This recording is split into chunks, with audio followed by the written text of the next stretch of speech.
Hello summoners and welcome back to another ProGuides video. My name is Saskio and today I'll be sharing with you some tips and tricks for Lee Sin that most players aren't aware of. Lee Sin is one of the most popular and most difficult champions in the game, so even if you main him, you'll probably learn something new here. Now with that being said, let's jump right into the first tip. Tip number 1, also known as Safeguard Cancel. If you start with Sonic Wave, you can safeguard to a ward and cast Resonating Strike during your safeguard's dash.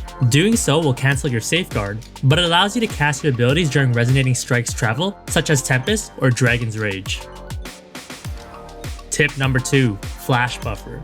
You can use your flash to buffer a ward hop. This combo gives your enemies a lot less time to react to you since you'll dash almost instantly. Tip number 3, Chinese INSEC.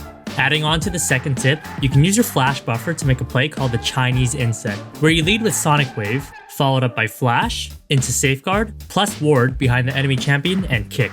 This is one of the hardest moves to pull off in game consistently, but it has a lot of style to it. This play can be helpful when looking to assassinate an enemy without giving them room to react. Tip number 4, the Drive-By Smite. If you're looking to flex on your opponents, being able to smite objectives mid-Resonating Strike plus Safeguard will allow you to not get punished while leaving the enemy team astonished. Tip number 5, the Drive-By INSEC. Picking up from tip number 1, the Drive-By INSEC uses the Safeguard cancel to cast Dragon's Rage in the middle of your Resonating Strike. This allows for some crazy engages and catches your enemies off guard. Tip number 6, maximum damage. To do the maximum amount of damage, Sonic Wave, Flash or Ward Jump, Auto followed by Tempest, Auto again, Kick, and Resonating Strike. This is a simple but staple combo you'll need to have to be a successful Lee Sin. Tip number 7, Escape Tools. Using your Sonic Wave and Resonating Strike as an escape is a very cheeky way to avoid skirmishes. Some people like to Sonic Wave to minions before jumping into the battle to look for the last hit on a champion, and Resonating Strike right out. This tip is especially important since Trinket and Vision Wards are limited. Just be careful to not hit minions that are low, as you'll be very sad when your escape is foiled. Tip number 8, Creative Ganks. You can use Safeguard and Flash to get crazy angles for Dragon Rage.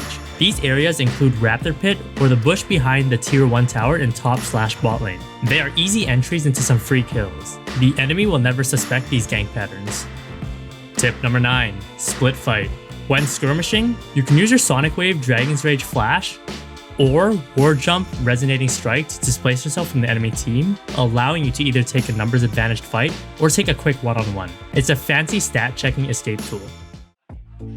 Tip number 10, E Animation Cancel.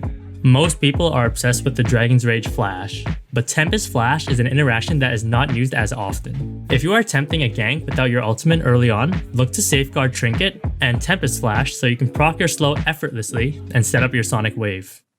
Overall, Lee Sin is a champion that requires a lot of time and precision to fully master his skill set. Through the repetition of these mechanics, you'll be able to develop an understanding of how to approach different situations. The INSEC isn't always the most efficient play to make. Lee Sin has a large skill ceiling, and the kind of plays you can make is endless. Don't be afraid to take risk. Risk-taking is one of the only ways to fully master a champion's limits. Leveraging Lee Sin's mobility to put yourself in favorable positions is crucial to mastering the champion. Also, you must understand that you don't need to always be flashy with your plays. Consistency and patience are also important to become a great Lee Sin player. You don't always need to throw your Sonic Wave immediately. Holding it can be as effective as hitting it. Don't get baited if you hit Sonic Wave. Following through isn't always the play. Try to react to each situation differently. There's so much variety of what you can accomplish. Be sure, when you use Safeguard, that you don't use Iron Will immediately to waste energy if it's only for mobility. Remember to try to use your passive effectively in between spells to maximize damage and energy. Auto attacks are your friends. This matters a lot in your jungle clear and one-on-one skirmishes.